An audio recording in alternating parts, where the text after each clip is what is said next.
मुंबईची भाषा मराठीच यात दुमत नाही, भैयाजी जोशींचं स्पष्टीकरण. मुंबईतील प्रत्येकाला मराठी बोलता आलं पाहिजे असं नाही, या वक्तव्यावरून वाद पेटल्यानंतर सारवासारव. कोरटकरप्रमाणे भैयाजी जोशी चिल्लर असल्याचं जाहीर करा किंवा राजद्रोहाचा गुन्हा दाखल करा, ठाकरेंचं फडणवीसांना आव्हान. तर मविया नेत्यांकडून हुतात्मा स्मारकाला अभिवादन.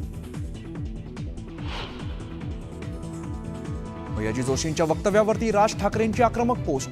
जोशींनी आपण मराठी आहोत याचं भान सोडलं का? भाजप वक्तव्याशी सहमत आहे का? राज ठाकरेंचा सवाल. वाल्मिक कराडची संपत्ती ही धनंजय मुंडेंचीच, मनोज जरांगेंचा दावा. मुंडेंची सगळी टोळी जेलमध्ये जाईपर्यंत मागे हटणार नसल्याचाही निर्धार.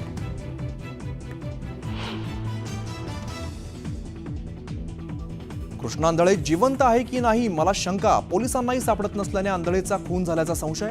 संजय शिरसाट यांचं मोठं विधान.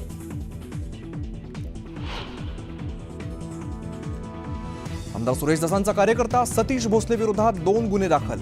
कारमध्ये नोटांचं बंडल फेकतानाचा व्हिडिओ अंजली दमानी यांनी पोस्ट केल्याने कारवाई.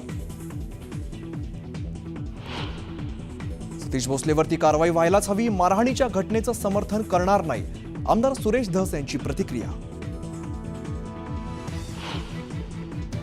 रायगडमध्ये महायुतीत वाद पेटला. थोरवेंनी तटकरेंना दिली औरंगजेबाची उपमा, तर थोरवे गद्दारीची हिलावळ, अनिकेत तटकरेंचा पलटवार.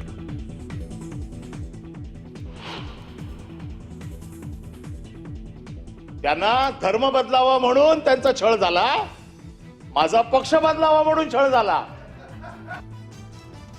पक्ष बदलावा म्हणून माझा छळ झाला, ठाकरेंच्या पक्षाचे आमदार अनिल परब यांचं विधान परिषदेत वक्तव्य.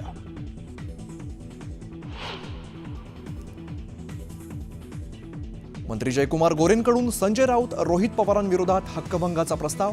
जाणीवपूर्वक बदनामी केल्याचा गोरेंचा आरोप. तर गोरेंविरोधात तक्रार करणारी महिला 17 तारखेपासून उपोषणाला बसणार. राहुल गांधी महाराष्ट्राच्या दौऱ्यावर. धारावीतील चर्मकार बांधवांशी साधला संवाद. राहुल गांधींनी स्वतः शिवली लेदरची बॅग.